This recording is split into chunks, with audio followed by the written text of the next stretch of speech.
Bienvenue dans Deep Media, le podcast qui décrypte les médias à l'heure du numérique. Je suis Julien Bougeaud, consultant social média et IA générative, mais avant tout passionné et curieux de l'univers média depuis plus de 15 ans. Dans un écosystème en perpétuelle transformation, comment les médias s'adaptent-ils ? Comment se réinventer face aux nouvelles technologies et aux géants du numérique ? Quel avenir pour l'information et ceux qui la produisent ? Si ces questions vous intriguent, alors vous êtes au bon endroit. Deep Media, c'est un temps de réflexion et d'échange avec celles et ceux qui façonnent l'avenir du secteur. Aujourd'hui, je vous présente un épisode spécial consacré au dernier rapport de l'Arcom, les Français et les fausses informations, tout récemment sorti. Cette étude permet de faire un état des lieux de la désinformation dans le paysage médiatique français, que cela soit dans les médias dits traditionnels ainsi que dans les médias digitaux, à l'heure des réseaux sociaux dopés aux algorithmes et au développement massif de l'IA générative. Afin de vous proposer une version synthétique de l'étude, je vous propose un résumé généré grâce à la fonctionnalité résumé audio de Google Notebook LM. À présent, je vous laisse découvrir cet épisode et je passe la parole à mes deux co-AI-nimateurs. Bonne écoute. 97%. C'est le chiffre qui m'a sauté aux yeux direct en ouvrant le document. Ouais, c'est massif, hein. C'est quasiment la totalité de la population française en fait. C'est ça. 97% des Français qui estiment être exposés aux fausses informations. Et le truc un peu ironique dans tout ça, c'est que quand on pose la question, on a tous l'impression d'avoir un radar infaillible. Ah ben on se sent tous super malins face aux mensonges, tu sais. Grave. On se dit que c'est les autres qui se font avoir, pas nous. Sauf que quand cette fameuse étude les a réellement testés face à des contenus concrets, le chiffre s'effondre. Il s'effondre complètement, ouais.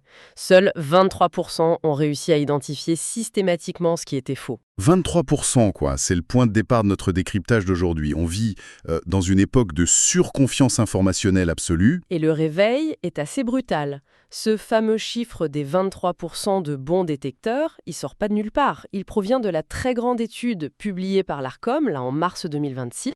L'étude qui s'intitule sobrement « Les Français et les fausses informations », c'est ça ? Exactement. Et pour le coup, c'est un document vraiment massif. C'est une véritable radiographie de notre rapport à la vérité aujourd'hui en France. Et pour bien situer l'enjeu pour ceux qui nous écoutent, l'Arcom, c'est plus juste le vieux gendarme de l'audiovisuel qui surveille le temps de parole à la télé, quoi. Non, plus du tout. Le rôle a complètement muté. Avec la loi SREN 2024, tu sais, la loi pour sécuriser l'espace numérique, l'Arcom est devenu en fait le bras armé en France du DSA. Le fameux règlement européen sur les services numériques. C'est ça. Et ça change absolument tout, parce que ça leur donne un accès direct aux fameuses VLOPS. Alors attends, je t'arrête tout de suite. Il faut qu'on traduise ce jargon européen. C'est quoi une VLOPS ? Ouais, pardon pour l'acronyme. Les VLOPS, pour Very Large Online Platforms and Search Engines, ce sont les poids lourds d'Internet. Meta, Google, TikTok, X. Les géants, quoi. Voilà. Et pendant des années, ces plateformes, elles opéraient vraiment comme des boîtes noires. On voyait le contenu qui en sortait, mais on ne savait pas du tout comment la machine tournait à l'intérieur. Et du coup, le DSA change ça. Totalement. Le DSA de nos régulateurs pour la première fois, en fait, le droit d'ouvrir le capot. Ils peuvent auditer les algorithmes, voir comment l'information est poussée. Ce qui rend cette étude de 2026 hyper précieuse du coup. Parce que l'objectif de notre analyse aujourd'hui, c'est pas juste de répéter en boucle que les fake news, c'est mal. On a passé ce stade. Ah on est bien au-delà de ça, oui. La vraie mission de notre discussion, c'est de disséquer la mécanique de notre propre crédulité. On va voir comment l'intelligence artificielle accélère tout ça, comprendre qui se fait piéger et pourquoi. Et surtout, extraire les grandes réflexions pour bâtir les médias de demain. Parce que là, le bricolage, ça suffit plus du tout. Non, c'est clair vu l'ampleur des dégâts. Et d'ailleurs, parlons-en des dégâts. Ils sont profonds. Quand tu regardes les conséquences perçues par les gens interrogés, 92% estiment que ça dégrade la confiance dans les médias. 92 ! Ah ouais, c'est énorme. Et c'est pas tout. 89% y voient une perte de confiance dans les institutions publiques en général. Et presque 80% considèrent que c'est une menace directe pour la démocratie et les élections. Donc on parle plus du tout d'un petit troll amusant sur un forum là. C'est une force d'érosion sociétale. Exactement. C'est systémique. Et je pense que pour combattre cette érosion, faut utiliser les bons mots. Dans le langage courant, tu vois, on jette tout sous l'étiquette fake news. C'est un peu le mot fourre-tout. C'est le mot valise par excellence, ouais. Mais le rapport de l'Arcom, lui, il établit une taxonomie super rigoureuse. Il montre qu'il n'y a pas un, mais 3 types de faux bien distincts. Et c'est là que ça devient fascinant. Tu peux nous détailler ces 3 catégories ? Bien sûr. La distinction est fondamentale pour comprendre comment ça se propage. La première catégorie, la plus classique, on va dire, c'est la désinformation. Donc là, c'est le mensonge pur et dur. C'est ça. C'est un contenu faux, fabriqué de toutes pièces, avec une intention hyper claire de nuire, de manipuler l'opinion, ou juste de faire du clic pour le profit. Ok, ça c'est le schéma qu'on connaît. Et la deuxième? La deuxième, c'est la mésinformation. Là, l'information est fausse aussi, mais la différence, c'est l'intention. Elle est partagée par quelqu'un qui y croit sincèrement, sans aucune malice. Ah oui, genre l'ongle qui partage une vieille rumeur alarmiste sur Facebook en pensant vraiment en protéger sa famille, quoi. Tout à fait. Il est persuadé de bien faire. Il se trompe, mais il n'a pas envie de nuire. Et alors la troisième catégorie, c'est celle qui m'a le plus retourné le cerveau quand j'ai lu l'étude. C'est la malinformation. C'est de loin la plus complexe. Si on file un peu la métaphore médicale, on pourrait dire que la désinformation, c'est un virus qu'on connaît bien, avec des gros symptômes visibles, mais la malinformation, c'est genre un variant furtif qui contourne notre système immunitaire. Comment ça marche concrètement? C'est exactement ça, le variant furtif. En fait, la malinformation, c'est redoutable parce que ça utilise des briques de vérité pour construire un mensonge global. Attends, une vérité pour faire un mensonge? Ouais. Tu prends un élément purement factuel. Une vraie photo, une vraie citation, de vraies statistiques. Mais tu les sors délibérément de leur contexte originaire pour induire les gens en erreur. T'as un exemple précis en tête? Imagine, tu prends l'image d'une manifestation ultra-violente. La photo est 100% authentique, pas de Photoshop, mais elle a été prise il y a 5 ans dans un autre pays. D'accord. Et toi, tu la publies aujourd'hui sur un réseau social en affirmant que ça se passe en ce moment même, en bas de chez vous, dans votre ville. Ah ouais, c'est diabolique, parce que le fait brut est vrai, l'image est réelle, mais le récit qu'on plaque dessus est totalement empoisonné. C'est ça. Et nos anticorps critiques, ils s'endorment complètement face à ça. Notre cerveau voit la photo, il valide direct l'authenticité visuelle, et du coup, il gobe le faux contexte sans même vérifier. J'imagine même pas le cauchemar pour un journaliste fact-checker qui doit démonter ça. Mais c'est une complexité folle. Prouver qu'une image générée par une intelligence artificielle est fausse, c'est presque une question de technique aujourd'hui.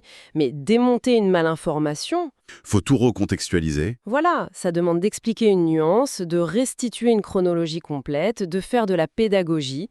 Et ça, c'est un processus super lent. Et on le sait très bien, pendant que le journaliste rédige sagement son explication super nuancée, la publication d'origine, qui joue sur l'émotion, elle a déjà fait 3 fois le tour du web. Exactement, le temps médiatique n'est pas le même. Ce qui nous plonge direct au cœur de la salle des machines, en fait. Le rôle de la technologie.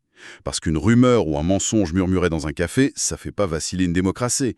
S'il y a une épidémie de cette ampleur, c'est qu'il y a un vecteur de transmission dopé aux stéroïdes. Et le rapport pointe évidemment du doigt à l'intelligence artificielle générative, tu t'en doutes. Ouais, l'IA générative qui a littéralement fait s'effondrer les coûts de production du faux, c'est ça, Evelyne? Totalement. Historiquement, tu vois, monter une opération de manipulation de l'information à grande échelle, ça demandait des ressources énormes. Des usines à trolls, des fermes de clics, des techniciens pointus pour truquer des images de façon crédible. Fallait du budget et du temps, quoi. C'est ça. Aujourd'hui, avec l'IA générative, n'importe quel individu derrière son écran peut générer des textes ultra convaincants, des clones vocaux parfaits de politiciens ou des images hyper réalistes. Et ça, en quelques secondes. Et pour un coût qui frôle le zéro absolu. Le coût marginal est nul, donc mécaniquement, le volume de contenu manipulé explose sur les réseaux. Alors, j'entends bien ce constat, mais j'ai quand même un petit problème avec cette focalisation sur l'IA, tu vois. On passe notre temps à pointer du doigt l'intelligence artificielle comme le grand méchant loup de l'histoire. Tu penses que c'est l'arbre qui cache la forêt? J'ai envie de dire, l'IA fabrique la balle, mais c'est l'algorithme qui appuie sur la gâchette, non? Je veux dire, si je génère une fausse image du pape en doudoune dans mon salon, et que l'image reste sagement sur mon disque dur, il n'y a aucun problème de société. C'est tout à fait vrai. C'est bien l'algorithme de distribution de la plateforme qui décide de façon totalement souveraine de prendre cette image et de la propulser sur 3 millions d'écrans pour faire du clic. C'est une excellente métaphore. L'image de la balle et de la gâchette, ça illustre parfaitement la responsabilité systémique que le DSA essaie justement de réguler. Le vrai cœur du réacteur, c'est pas l'outil qui crée, c'est l'architecture qui diffuse. Parce que les algorithmes de recommandation, ils sont pas du tout conçus pour évaluer la vérité d'un truc, en fait. Ah mais pas du tout, hein. L'algorithme se fiche complètement de la véracité ou de l'utilité sociale d'un contenu. Il est optimisé pour une seule et unique métrique, l'engagement. Le temps de cerveau disponible, quoi. Le temps passé sur la plateforme. Exactement, l'objectif c'est de te garder connecté le plus longtemps possible pour te montrer des pubs. C'est un peu comme un restaurateur qui aurait découvert que ses clients mangent beaucoup plus vite et reviennent tous les jours si on leur sert uniquement du sucre pur et du gras. Ouais, c'est une bonne analogie. Il arrête totalement de servir des légumes, non pas par méchanceté absolue, mais juste parce que le sucre optimise son chiffre d'affaires. Et il ignore complètement les problèmes de santé publique catastrophiques que ça va générer à long terme. C'est exactement la mécanique des réseaux sociaux. L'algorithme en se nourrit de nos réactions impulsives. Et qu'est-ce qui fait réagir un être humain sur Internet? La colère, l'indignation. La peur. Ou encore l'hypervalidation de ses propres croyances. Une information nuancée, bien vérifiée, ça génère infiniment moins de likes et de commentaires qu'une théorie du complot bien choc. Du coup, l'algorithme invisibilise la nuance de lui-même. C'est automatique. Il offre une prime de viralité massive au contenu clivant. Et l'étude de l'Arcom le souligne très bien. Sur le long terme, même une exposition qu'on pourrait qualifier de légère, mais qui est constante, ça finit par modifier notre perception de la réalité. Ça fracture la cohésion sociale à petit feu. Exactement. Donc on a des algorithmes qui nous gavent de malbouffe informationnelle parce que, on clique. Au bout du compte, le responsable ultime de cet engagement, c'est notre propre cerveau. Le fameux facteur humain. Et c'est là que l'étude devient un miroir un peu dérangeant pour nous tous. Ouais, je reviens sur notre point de départ de tout à l'heure. Presque personne ne se sent dupe, mais presque tout le monde l'est dans les faits. C'est le grand paradoxe de la nature humaine face à l'info. Plus d'un tiers des sondés reconnaissent avoir déjà partagé des informations qui se sont révélées fausses par la suite. Un tiers ? C'est énorme d'admettre ça déjà. Mais le plus fou, c'est que quand ils tombent sur un contenu douteux, seule une infime minorité utilise les outils de signalement de la plateforme. En gros, on consomme, on doute vaguement dans notre coin, on partage même parfois, mais on fait rien pour nettoyer l'environnement. On nage en plein d'effet Dunning-Kruger, quoi. Cette fameuse illusion de compétence. On a tous le syndrome du conducteur parfait. C'est-à-dire ? Tu sais, on est tous persuadés d'être le seul à savoir bien conduire sur l'autoroute, et on se dit que tous les autres sont des dangers publics finis. Ah ouais, je vois très bien. Avec l'information, c'est pareil. On estime que notre propre esprit critique est impénétrable, qu'on est hyper rationnel, et que seuls les autres, les naïfs, se font manipuler par les fake news. Sauf que le test pratique de l'Arcom nous fait tomber de haut. 23% de réussite. Ouais, le chiffre fait mal à l'ego. D'ailleurs, petite question. Si je devais deviner, comme ça, qui sont ces fameux 23% capables de déjouer les pièges algorithmiques, je mettrais un billet sur les digital natives. Tu sais, les 20-30 ans qui ont grandi avec un smartphone greffé dans la main et qui connaissent tous les codes d'Internet. J'ai bon ? Eh ben non. C'est une supposition hyper logique, mais les données de l'étude montrent précisément l'inverse. Ah ouais ? Ouais. Le profil type du bon détecteur ne repose pas du tout sur l'aisance technologique, il repose sur les habitudes de consommation de l'information. Donc c'est pas une question d'âge ou de maîtrise de l'outil. Non. Ce sont majoritairement des individus qui s'informent par la télévision, la radio ou la presse écrite, qu'elle soit papier ou en ligne d'ailleurs. Donc on parle de médias éditorialisés en fait. Des endroits où il y a un rédacteur en chef, une vraie hiérarchie de l'info. Exactement. C'est le point clé. Et l'étude précise que ces personnes, qui se situent d'ailleurs plutôt au centre ou à gauche sur l'échiquier politique en général, partagent un trait de caractère fondamental. Lequel ? Elles accordent un très haut niveau de confiance aux piliers institutionnels. Ok, donc la justice, l'école. Voilà, elles font confiance aux enseignants, aux juges et surtout aux journalistes professionnels. Elles s'appuient sur une grille de lecture analytique et, d'une certaine manière, elles délèguent une part du travail de vérification à des institutions dont c'est le métier. Je vois. Ce qui veut dire, par effet miroir, qu'à l'autre extrémité du spectre, on trouve les gens qui ont complètement rompu avec ces institutions. L'étude de l'Arcom parle d'environ 20% de la population qui serait, je cite, « fortement perméable au faux ». C'est qui ces 20% ? Ce groupe-là se caractérise par un usage ultra intensif, voire exclusif, des réseaux sociaux pour s'informer. Ils contournent totalement les médias traditionnels. La télé ou les journaux, c'est fini pour eux. Et donc leur confiance, elle va où ? Elle est transférée vers d'autres figures, principalement les créateurs de contenu, les influenceurs ou les leaders d'opinion communautaires sur Internet. Ceux qui parlent fort face caméra, en gros. C'est un peu ça. Et de manière très liée, l'Arcom observe chez ces personnes une adhésion nettement plus forte aux rhétoriques complotistes. Et d'ailleurs, pour arriver à ces conclusions, c'est intéressant de voir comment l'Arcom a bossé. Ils n'ont pas posé des questions théoriques, ils ont utilisé des cas pratiques hyper sensibles. Ouais, de vrais crash tests. Ils ont testé les réactions des Français face à des thématiques très dures, comme le président ukrainien Zelensky, les soignants opposés au vaccin ou des images de manifestations liées à l'immigration. Et je précise tout de suite pour nos auditeurs, pour être absolument clair, l'étude ne juge pas du tout le fond de ces débats politiques. Non, bien sûr, l'Arcom n'est pas là pour dire qui a raison ou tort sur la géopolitique ou la santé. C'est ça. Ces sujets, ils servent uniquement de révélateurs. Mais pourquoi avoir choisi des thèmes aussi inflammables pour leurs tests ? La méthodologie, elle visait spécifiquement à engager l'affect des participants. Les chercheurs savent très bien que la rationalité humaine, c'est pas une forteresse constante. Ouais, on n'est pas des robots. Exactement. Quand on te présente une info neutre, genre la météo ou le score d'un match de foot dont tu te fiches, ton esprit critique fonctionne à plein régime. Mais si on touche à une corde sensible, Voilà. Dès qu'un sujet vient percuter tes valeurs morales, tes peurs profondes ou ton identité politique, c'est l'émotion qui prend direct le volant. et les capacités d'analyse, elles sautent par la fenêtre. Elle s'effondre. Et à ce moment-là, on a tous tendance à croire instantanément, sans vérifier, tout ce qui conforte notre vision du monde. C'est le fameux biais de confirmation dans toute sa splendeur. Et c'est tellement humain au final. Mais le rapport fait aussi un focus qui m'a interpellé sur la tranche des 15-24 ans, les plus jeunes donc. Et il décrit leur posture avec une phrase que je trouve géniale. Une vigilance active, mais des repères fragiles. C'est une super synthèse de leur situation. En gros, ils sont pas crédules, ils doutent.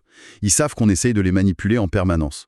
Mais j'ai l'impression qu'ils doutent tellement de tout que le concept même de vérité factuelle devient super relatif pour eux. C'est tout à fait le constat. Mais le problème, en fait, il vient surtout de l'architecture même de ce qu'ils consultent toute la journée. L'interface des applications. Ouais, l'UI des plateformes comme sur TikTok ou Instagram. Ça crée ce que les sociologues appellent un effondrement du contexte. Ah, c'est intéressant ça. Explique un peu. Visuellement, sur ton téléphone, tout est placé exactement sur le même plan. Dans ton flux de vidéos, tu vas avoir une enquête d'investigation ultra poussée qui a nécessité 6 mois de boulot et 3 validations juridiques. Elle occupe le même espace visuel qu'une vidéo bidon. Le même format vertical, la même musique en fond. C'est ça. Elle a exactement le même poids visuel que la vidéo d'un inconnu total qui hurle une théorie du complot depuis le siège de sa voiture. C'est terrifiant vu comme ça en fait. La hiérarchie visuelle est complètement plate. Et donc, si le contenant est identique, le cerveau, surtout quand t'es jeune et que tu scrolles à toute vitesse, il a un mal de chien à différencier la valeur réelle du contenu. Bien sûr. Si le grand reporter du JT et le poste de CryptoBoy99 pèsent le même point dans le flux, pourquoi le gamin ferait confiance à l'un plus qu'à l'autre? Et voilà d'où vient la fameuse fragilité des repères. La vigilance est là, les jeunes savent qu'il y a des pièges partout, mais on leur a enlevé la boussole institutionnelle claire pour s'orienter. Ce qui nous propulse vers la dernière grande étape de notre réflexion, et peut-être la plus importante, les pistes de solutions. Ouais, comment on sort de là? Parce que si le problème, c'est pas juste que les gens sont bêtes ou inattentifs, mais bien que l'architecture même de l'information sur Internet détruit la confiance, comment on reconstruit tout ça? L'ARCOM esquisse les fondations de ce qu'ils appellent les médias de demain. Et manifestement, ça passera pas par des petites retouches. On s'en sortira pas juste en rajoutant quelques algorithmes de modération en plus chez Meta ou X. Le rapport dit quoi là-dessus? Il est super catégorique, la réponse purement technique, c'est une impasse totale. Il faut une approche écosystémique, globale. Donc on commence par quoi? L'école? Oui, ça commence par l'éducation aux médias et à l'information. Et attention, pas juste comme une petite option marginale au collège, mais vraiment comme une compétence de survie civique fondamentale, qu'il faut enseigner massivement, surtout aux publics qui sont très éloignés des institutions classiques. Ok, l'éducation, c'est le temps long. Mais dans l'immédiat? Ensuite, il y a la contrainte légale. C'est là que le DSA entre en jeu. Forcer les plateformes sous peine d'amende colossale à évaluer et surtout atténuer les risques systémiques de leurs propres algorithmes de recommandation. Et il y a un truc très paradoxal dans le rapport, c'est que l'intelligence artificielle, celle-là même qui pose tant de problèmes de génération de faux, elle est aussi présentée comme une partie du bouclier pour l'avenir. Absolument. C'est le côté pile de la pièce. Face au volume astronomique de données générées chaque seconde, le cerveau humain, des modérateurs, ne peut plus suivre. Si physiquement impossible, oui. Seuls des outils d'IA très puissants peuvent détecter en temps réel des campagnes massives de botnet ou repérer des manipulations d'images complexes avant que ça devienne viral. L'IA, ça devient le radar indispensable pour assister les humains. Mais au-delà de la modération pure, c'est la notion même de vérification, le fameux fact-checking, qui est complètement bouleversé. L'étude montre que le fact-checking traditionnel, fait par les journalistes, y reste respecté. Mais il y a des nouveaux formats qui émergent et qui cartonnent de fou, surtout chez les jeunes. Ouais, les habitudes changent vite. L'étude parle du debunking fait par des influenceurs sur YouTube ou Twitch, et surtout des fameuses community notes, les notes communautaires sur des réseaux comme X, où ce sont les utilisateurs eux-mêmes qui ajoutent du contexte sous un post douteux. Et ça, c'est un vrai tournant. L'étude indique que les moins de 35 ans trouvent ce système extrêmement efficace et digne de confiance. Mais pourquoi ça marche si bien? C'est juste l'avis de la foule, non? Pas exactement. Le succès des community notes, il est fascinant parce qu'il repose sur une mécanique algorithmique très particulière. C'est pas juste un vulgaire vote de popularité où la majorité écrase la minorité. C'est quoi la différence, mon?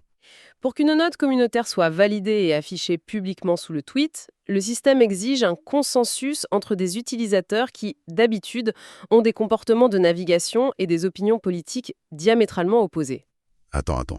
Tu veux dire que pour que la note qui corrige une fake news apparaisse, il faut que des gens de l'extrême gauche et de l'extrême droite, qui s'écharpent toute la journée sur le réseau, tombent d'accord sur le fait factuel. C'est exactement le principe. C'est ce qu'on appelle un algorithme de bridging ou un algorithme de création de ponts. Si seuls les partisans d'un même bord politique valident la note, elle n'est jamais publiée. Ah ouais? C'est brillant. Le fait que l'algorithme exige cet accord transpartisan, ça lui donne une légitimité énorme. Surtout auprès d'un public jeune qui se méfie viscéralement des verdicts tombés d'en haut par la figure d'autorité classique. Mais alors, ça soulève une question presque existentielle pour la presse traditionnelle, hein? C'est le cœur du problème. Si un jeune de 20 ans a besoin d'un algorithme de bridging ou d'un YouTuber dans sa chambre pour croire à un fait établi, c'est un désaveu total pour les grandes rédactions, non?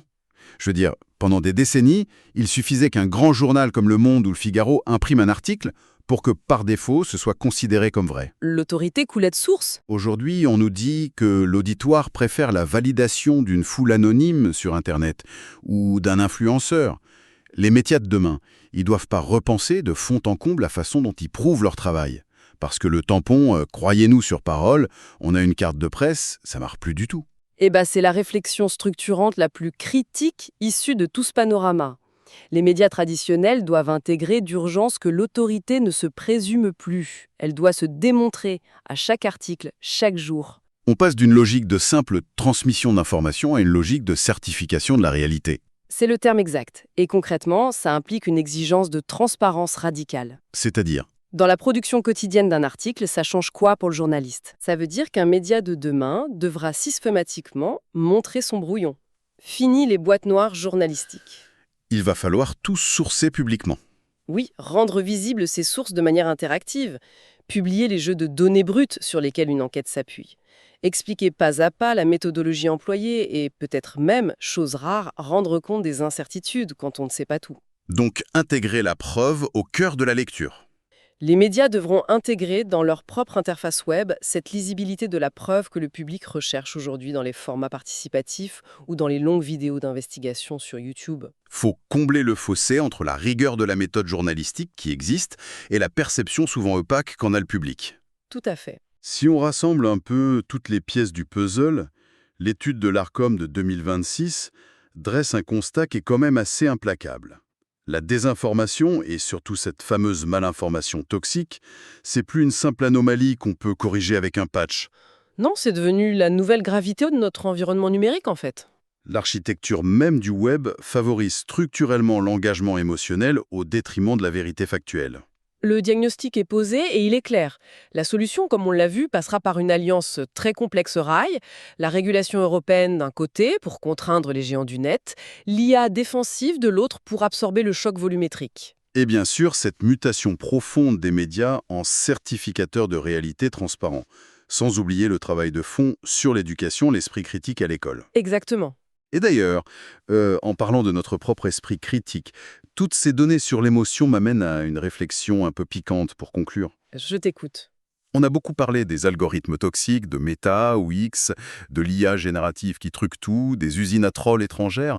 En fait, on a pointé plein de coupables à l'extérieur. C'est vrai. Mais puisque l'étude prouve que notre plus grande faille, au final, c'est notre besoin viscéral d'avoir raison et de confirmer nos propres croyances, Notre biais de confirmation, oui. est-ce que la véritable première ligne de défense, celle qui dépend de chacun de nous dès aujourd'hui, sans attendre les lois ou l'IA, ce serait pas tout simplement d'apprendre à se méfier instinctivement de toute information qui nous fait un peu trop plaisir à lire? Merci d'avoir écouté ce récap du rapport de l'Arcom Les Français et les fausses informations généré avec Google Notebook LM. Je suis preneur de tous vos retours à propos de ce format. Je vous donne rendez-vous prochainement pour de nouvelles interviews inédites où l'on va continuer d'explorer le futur des médias à l'heure du numérique. En attendant, pour ne pas manquer les prochains épisodes, abonnez-vous à ce podcast et mettez les commentaires et étoiles adéquates. Deep Media est un podcast autoproduit par Follow Me Conseil, agence de formation et conseil stratégique spécialisée en IA générative et social media. À très bientôt.